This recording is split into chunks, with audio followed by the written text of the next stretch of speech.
Hi everyone, I'm Elise. In this video, I talk about my top 11 books for healing.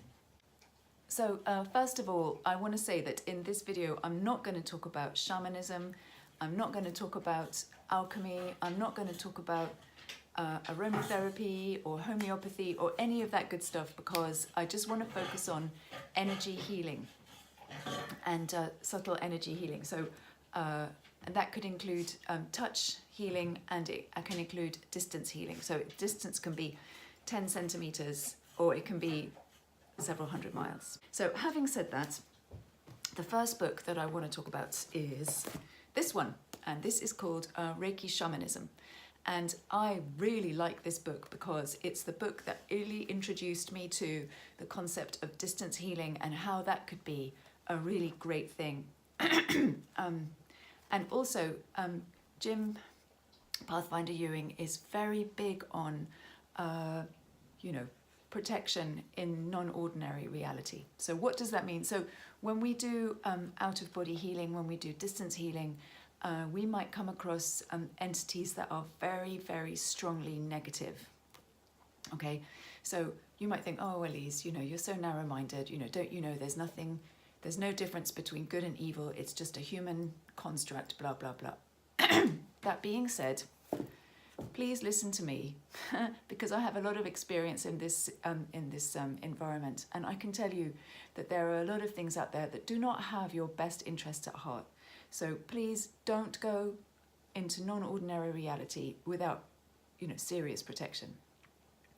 And this book is really big on, on that, and it's really great for giving us lots of examples of how that might work and some very, very interesting anecdotes. So I recommend that one very much. The next book I want to talk about is called The Power of Focusing. So essentially, it's not really about healing. I said I wasn't going to talk about other things, and then I just introduced two books that are not about healing. But this book is really about getting in touch with the parts of yourself that are not so gorgeous and not so glamorous. Okay, in a very physical and practical way. And Weiser Cornell did an amazing job of breaking down the concepts of focusing and making it accessible to people like me with no formal psychological training, nothing at all. And I can tell you that this has been an invaluable guide for me, helping me to understand how people can really, pinpoint where the dis-ease is in their body. So I recommend that one really highly. Okay, next we come to this really incredible writer. I'm going to talk about 3 books by the same writer, and the first one I read is called Become a Medical Intuitive by Tina Zion. And Tina Zion knows a lot about medical intuition, but this book is more than just about medical intuition. It's about energy medicine, it's about distance healing, it's about many, many things. And again, she stresses the importance of being prepared, which is something that I'm really big on. And then she went on to write another one, Advanced Medical Intuition, which is basically, these 2 books together are just, if you want to know about energy healing, just read these 2 books and you'll be fine. She also wrote this book called Teach Reiki. No, it's called the Reiki Teacher's Handbook. And as I'm a Reiki teacher, I thought, oh, okay, I like Tina Zion and I'll read this book. And it is really pretty awesome. So if you're a Reiki teacher and you want to know about how to give a class, how to, do classroom management in maybe, there'll be 20 people in your class and you're thinking, oh gosh, this person's talking too much, or this person hasn't said a word, or, how do I wrangle all these people through, Reiki 1 or Reiki 2 or whatever, what should I talk about there? She has some really good ideas. Okay, so what's next? Aha.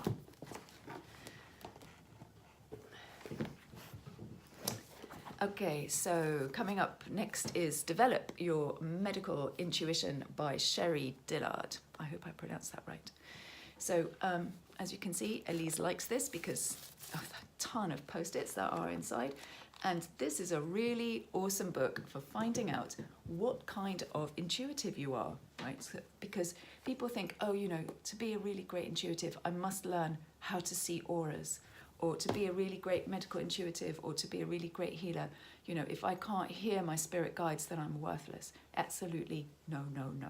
So everybody has their own best way to channel, right? And you should just not get hung up on seeing auras. And in fact, in many ways, I think that, you know, seeing other people's auras is like kind of psychically spying on them, and then you should not do that. So in this book, she highlights different ways. She has a really great method of telling you how you're going to be your own best medical intuitive, which is basically the diagnosis portion of distance healing. So I recommend that strongly.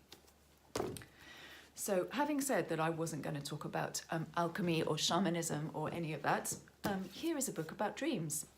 And this is by Robert Moss. And in this book, we're talking about sleep dreams that you have, you know, good night, snore, snore, go to sleep, have a dream, wake up, write about it, right? There's that. And then the other kind of dreaming that he talks about is lucid dreaming, when you go into a trance, which is basically the same as, you know, going into a shamanic trance, right? And he's also very strong with the idea of protection before you go into non-ordinary reality, which is why I rate this dude very highly. He has some really great online courses, so I recommend going on some of those. They're really amazing. And, you know, cannot be overstated. The power of lucid dreaming is something, you know, the world is in the palm of your hands, basically. There is nothing that is hidden to you or nothing that is impossible to you in time and space. Try it. And going back to Reiki, this one is Frank Arjava Petter's This is Reiki. Okay, so this is an amazing book about Usui Sensei, about the lineage, about the heritage, about the history, about the kanji. He helps us to practice the kanjis. Look at that, see, isn't that great? He's really, really thorough and very, very sincere about it all. And then, you know, for example, he talks about visiting Usui Sensei's grave, and he says, you know, have a little bit of respect. It's a graveyard, you know, don't let it become like Père Lachaise, you know, people visiting Jim Morrison's grave. No, just, you know, show the respect that you would do that you should do in a graveyard, right? So I really rate him. And then he has a lot of great healing techniques in there. And he's also written a lot of other books about Reiki and about healing, and they are pretty awesome as well. So then we're down to the last three. And the first one I want to talk about in this last section is this one. This is Healing with the Chakra Energy System by a man called John Cross, who lives in Scotland. So I'm not going to hold this book up because it's pretty weighty. What he's done is he's worked as an osteopath, chiropractor, kinesiologist for decades, many decades, right? He has a huge body of practical knowledge and theoretical knowledge to call his own. And what he's done is he has linked the chakras and the Chinese meridian system into a cohesive whole, right? Which is phenomenal, right? And through reading this book, I learned to feel the pressure points. I learned to feel subtle energy. I'm not talking about heartbeat. I'm not talking about circulation. I'm talking about subtle energy in the body, right? Just through reading that book, which, you know, a byproduct. But, you know, it's just a phenomenal, like a offering of a culmination of decades of mastery, okay? Strongly advised. And on the subject of Chinese meridians, we come to, and chiropractic and osteopathy, we come to this extremely heavy book called Touch for Health by John Thie and Matthew Thie. John Thie and Matthew Thie. And I went through all 4 of the TFH, Touch for Health grades with Matthew. And I learned so much about Chinese meridians, about muscles, about movement, about posture, about energy. If you're interested in self-healing, if you're interested in getting some kind of, reclaiming your health away from, allopathic doctors who might not be able to help you, if you're interested in medicine-less and acupuncture-less healing methods, Touch for Health is for you. So some people denigrate kinesiology and they say, oh yeah, kinesiology, it's just like a kind of poor man's osteopathy, right?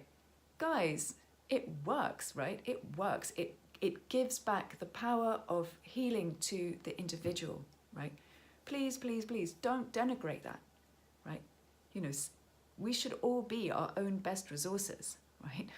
So Touch for Health, I rate it and I recommend it, and please investigate that. And finally, we come to the mothership of all healing books, right? I'm sorry, other guys, I really adore you and everything. However, I read this book, right? See, it's vast, right? It's absolutely huge. It's not something that you can just stash in your clutch bag. No, you will have a deformed spine by carrying this around, and then you will have to go and have Touch for Health. It will take 6 months to read, right? But it is the definitive, it is the ultimate book on healing, right? So I'll show you how definitive and how ultimate it is, because she has everything in here, like how to keep yourself in tip-top shape as a healer, right? Did you see that? Getting into a leotard, sit on the floor, practice your breathing. When we look online and we're looking for diagrams of chakras, and we always see this guy pointing up. This is the origin. This is where those illustrations come from. Barbara Brennan's Hands of Light. So in this video, I talked about 11 books that I strongly recommend for people who are interested in healing. And if you have any comments, then please go ahead and leave them in the comments form below. I'm going to leave a list of these books in the comments below, in the box below. And please go ahead and subscribe to my YouTube channel. It helps me such a lot. Okay, thanks for watching. See you. Bye.